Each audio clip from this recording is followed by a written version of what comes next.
Hey there kids, it's me, MrCreepyPasta, and before we get started on tonight's story, I'm going to let you know about one quick thing from tonight's author. The Vespers Bell works with two different subreddits, r The Vespers Bell and r Odd Directions. Odd Directions has daily exclusive stories written by featured authors and carefully curated guest writers, ensuring that the content is of consistent quality. Also, Volume 2 of the Harrowwick Chronicles should be coming soon by the end of October to Kindle through the link in the description down below. Just in time for Halloween. And now, on to tonight's story.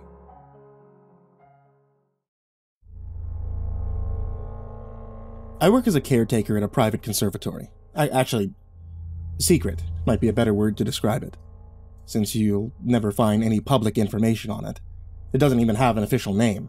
My boss likes to call it the Silken Solarium, or the Widowmaker, when he wants to make a pun. Visits are by invitation only, and I haven't the slightest idea if these guests are actually being charged some exorbitant fee to help maintain the place, or if my employer simply enjoys showing off his collection of exotic specimens now and then. The conservatory itself is a Gothic masterpiece of tinted glass, wrought iron, and dark purple bricks, with an equally ornate ivy-covered brick wall around the perimeter. We're a good way off the closest highway, and surrounded by woods, so not many people come here by accident. Some do, of course, but I'm getting ahead of myself. As unsettling as the place is to look at from the outside, it's even more disturbing inside. There are some tropical plants placed around the place for landscaping, rare and expensive, but ordinary enough. But the centerpiece of the conservatory are the spiders. Thousands and thousands and thousands of small, black spiders with jewel-encrusted abdomens.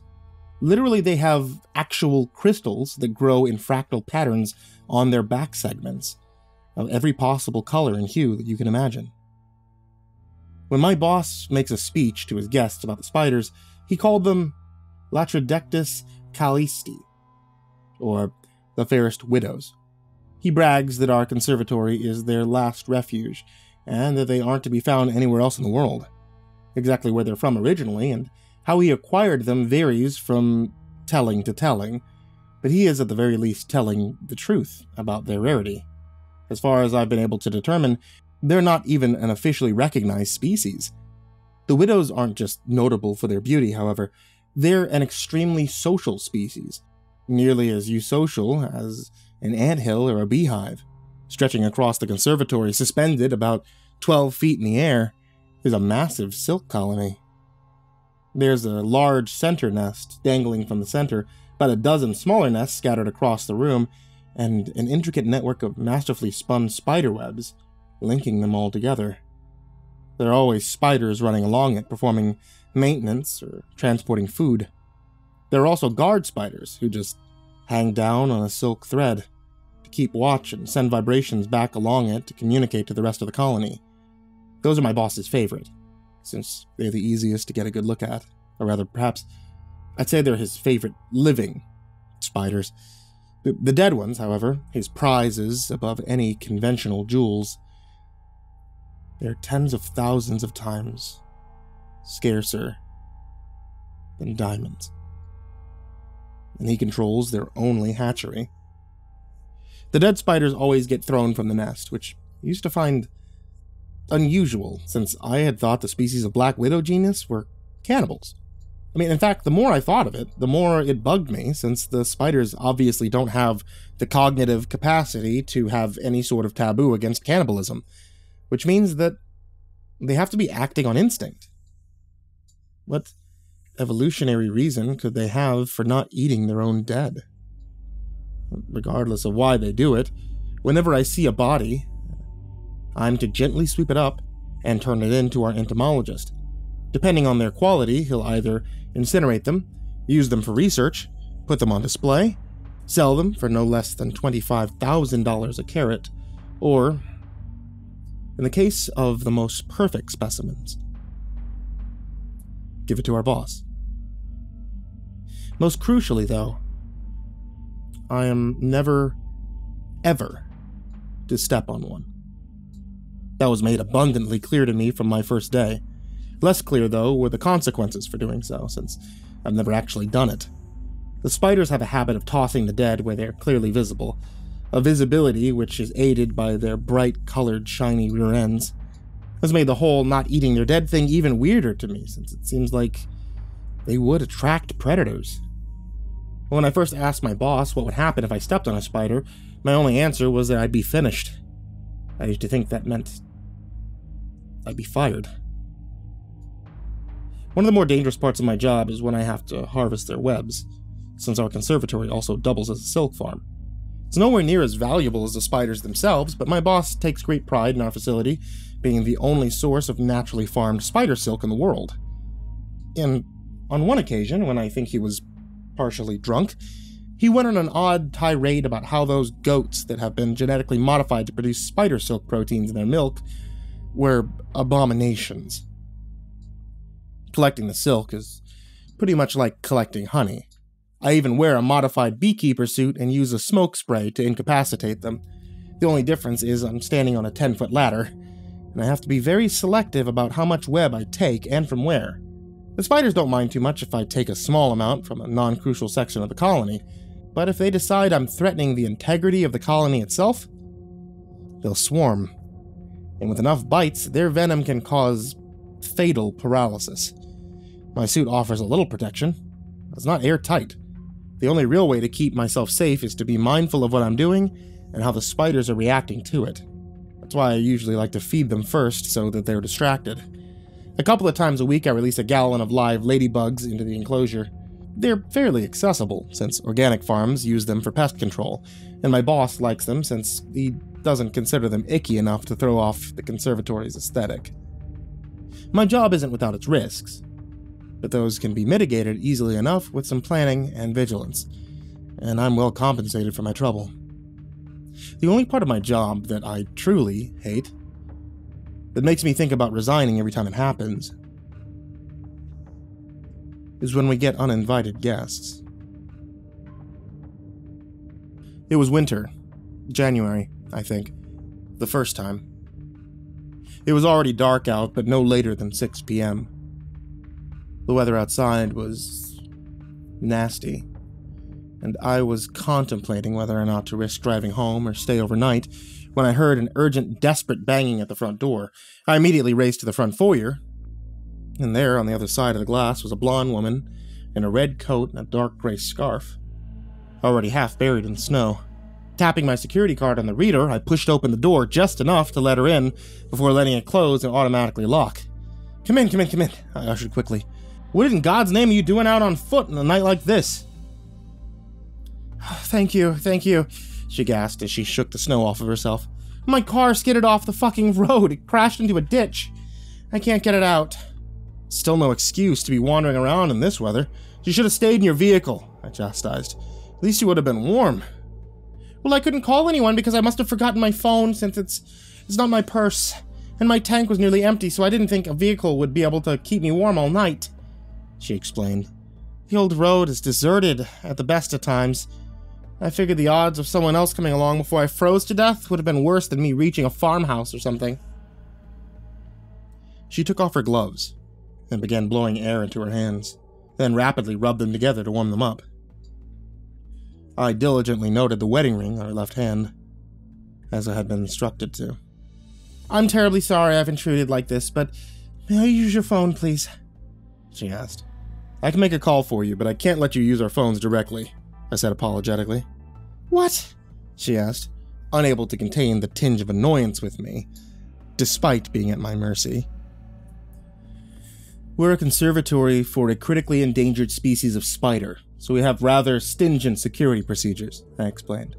Only staff are allowed to use the phone lines.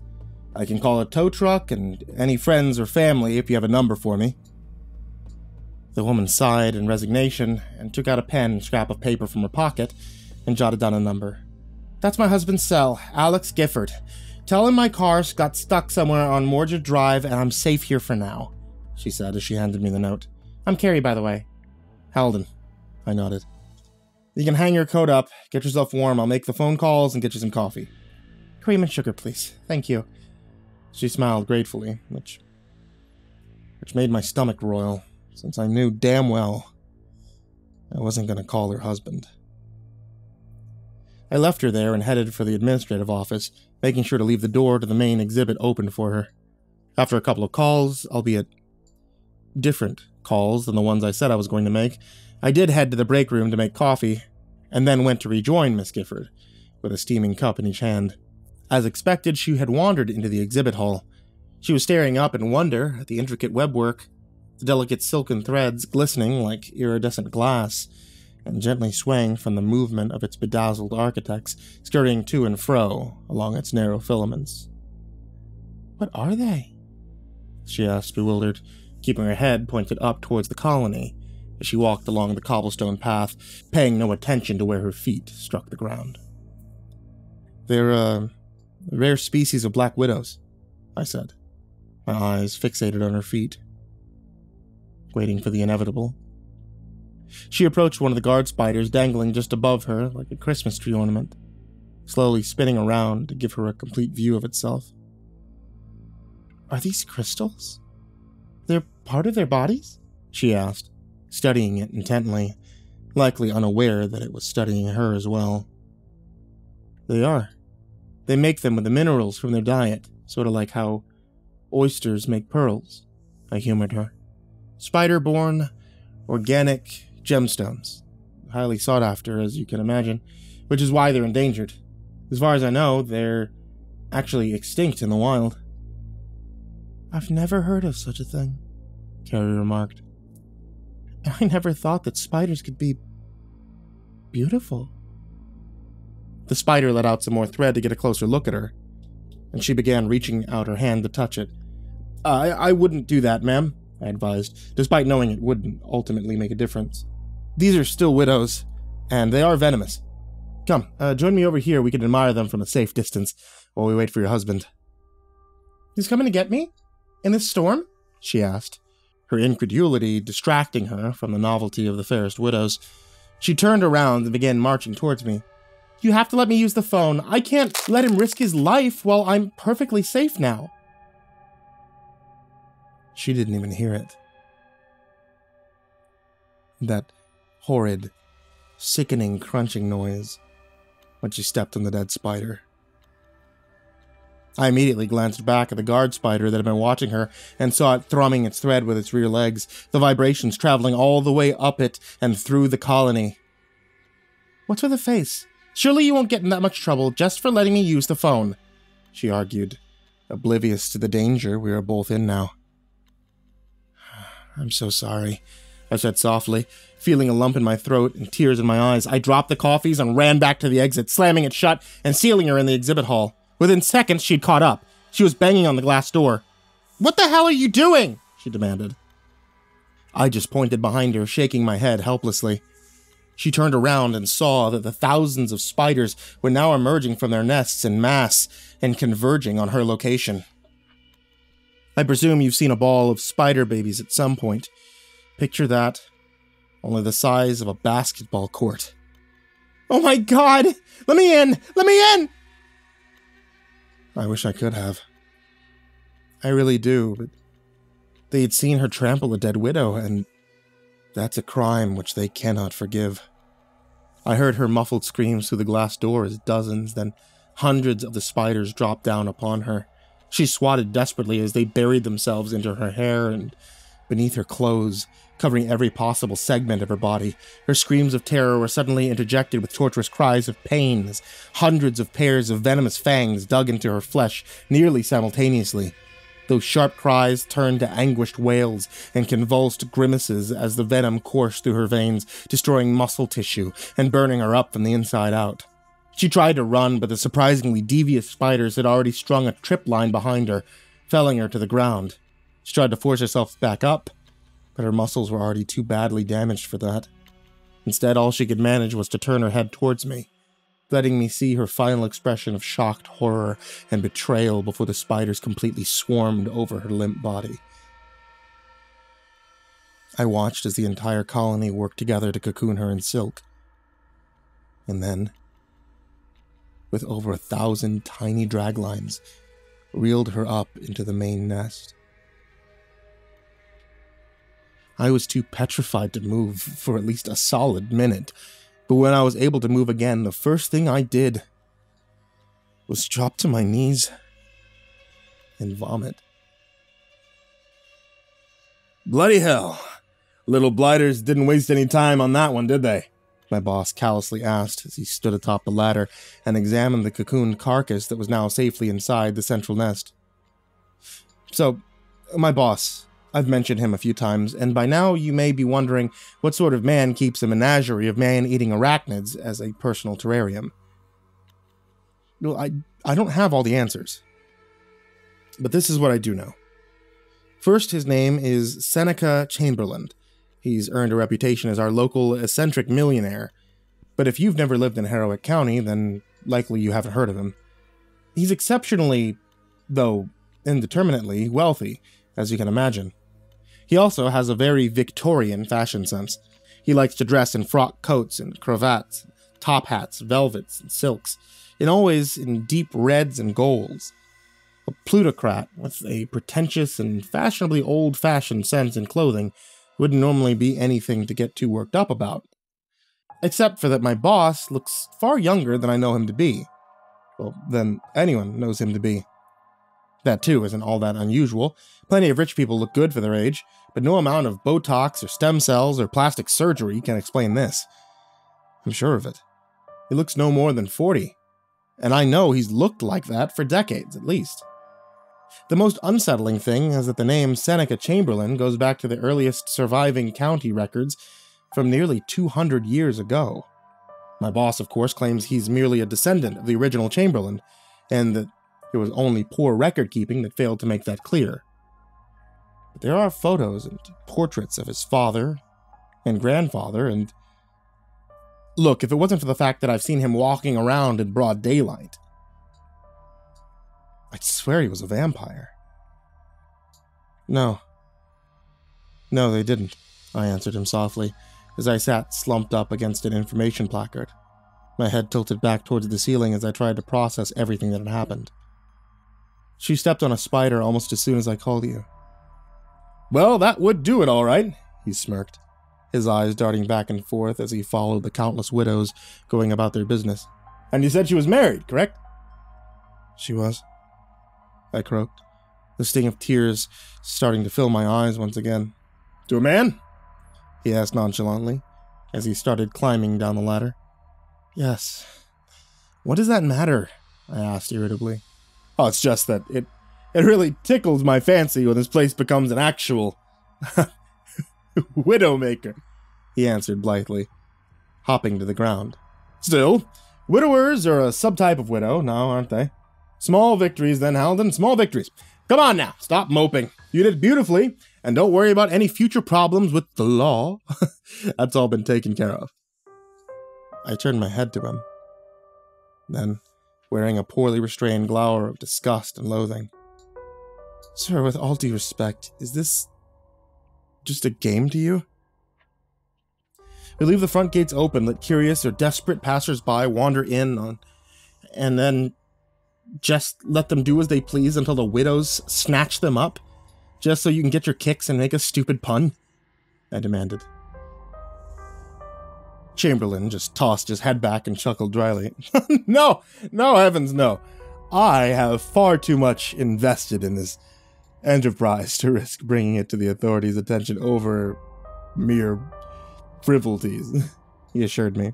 No, Halden, I'm afraid that the occasional incident is quite necessary for our operation. Why don't you climb up yourself? Take a better look. That should make things a bit clearer. My stomach churned at the prospects looking at Carrie's silk-encrusted, spider-covered corpse. But I had let her die. If there was actually a good reason for that, I wanted to know. I forced myself to my feet and I trudged up the ladder to see what Chamberlain was going on about. I peered down into the nest and saw exactly what I expected to see. A silk-encrusted, spider-covered corpse. But then I noticed that the spiders were behaving somewhat unusually.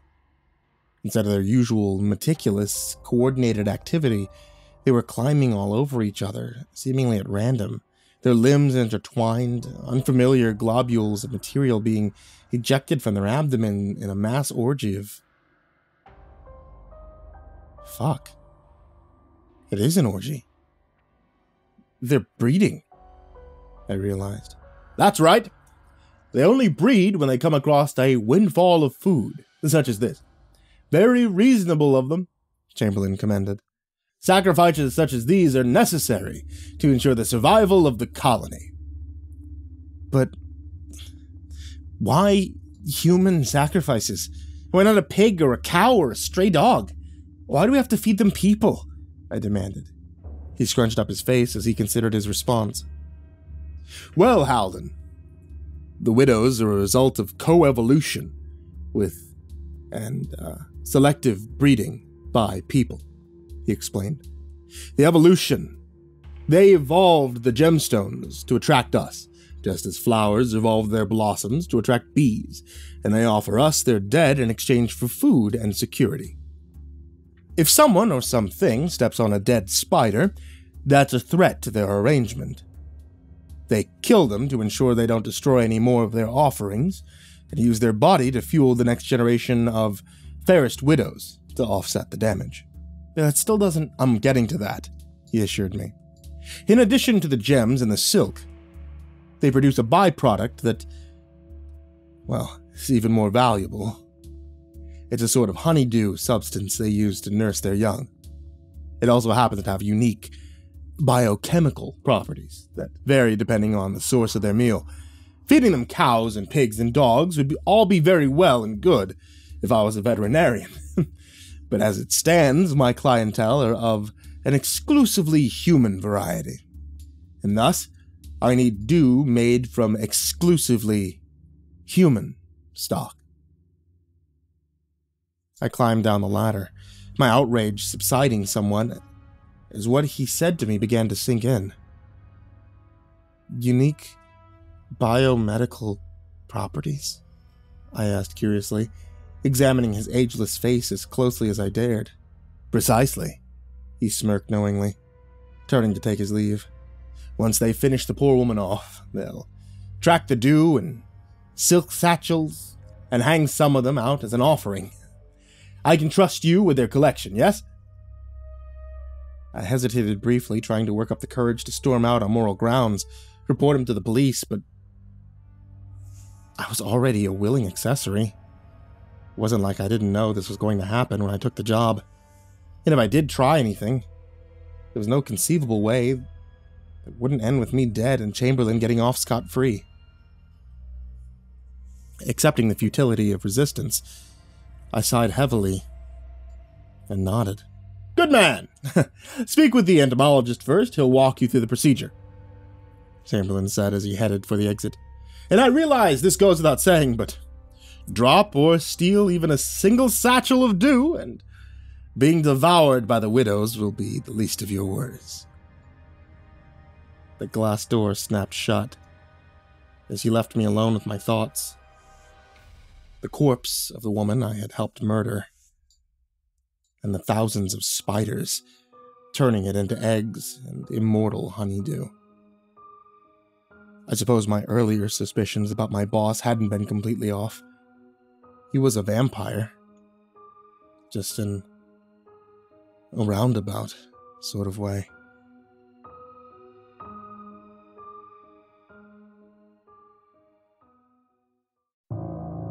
Hey there kids, it's me, MrCreepyPasta, and thank you for watching tonight's video, or listening to tonight's podcast. I want to tell you about one quick thing before we say goodbye for the evening, and that's going to be about the MrCreepyPasta plush. There's a brand new plush that's available, and this is going to be running on like every single video, I think, for at least a couple of weeks for the entirety of this campaign, because the plush is only available for a limited time. So if you guys head over to makeship.com, then you guys are able to get this MrCreepyPasta plush. It's super cool. I worked with the original person who designed my character to be able to create this plush, and I think it's something that you guys will really love. It glows in the dark, which is really cool, and he's super soft and cuddly. So it's makeship.com, makeship.com/products/MrCreepyPasta-plush. Or you know what's easier? Makeship.com. There you go. And as always, I want to give a very big thank you to everybody who is supporting me on Patreon. A huge thank you to patrons, such as Jordan Alexander Sanchez, Brian Arce, Bobby Karman, Stephanie Butler, Tristan Pelton, Chance Burnett, Diana Kraus, William King, Heather McDonald, Reaper61167, Alex the Sandwich, Darth Miver, Michael Ortiz, Satanic Aries, Ness69420, aisodoehtraed with 2 exclamation points, Nessie, Ronnie Hansen, Bardohawk764, Melancholy Corpse, Ferb, Harley, Billy Morrow, Madam Skullbunny, Sashi Sazaku, Grizzly Olsen.pro, Kayden the Spooky Boy, Zane Nightshade, My Body Sounds Like Rice Krispies, Ashwood, Lord of the Weebs, Jay, Miss Exandra, Mr. Unsettling Spaghetti, Suji Campbell, Stricken, Azarine Fox, Fried Chicken 12, Freddy Krueger, Ty Nanny, Michael Scarborough, Infernal One, Lisa Cottrell, Caspian, Jordan Ells, Hades Nephew, Tater Chip, Acid System, Prozac and Pancake Appreciation Society, Cryptic Nightmares, Kiri the Sloth, Tommy Green, Fester's Lampshade, Sky Harbor, Nina Smith, Nico Cayo, Rafael Rodriguez, The Ginger Bros, Aaron Stormcrow, Daniel Polson, Trey Smiles, and Corey Kenshin. Thank you guys so much, so much for being a part of the Patreon and helping me keep the lights on and helping me get exclusive stories and everything that we do on the channel here. It really means so much to me. I hope you all have a very happy Halloween and sweet dreams.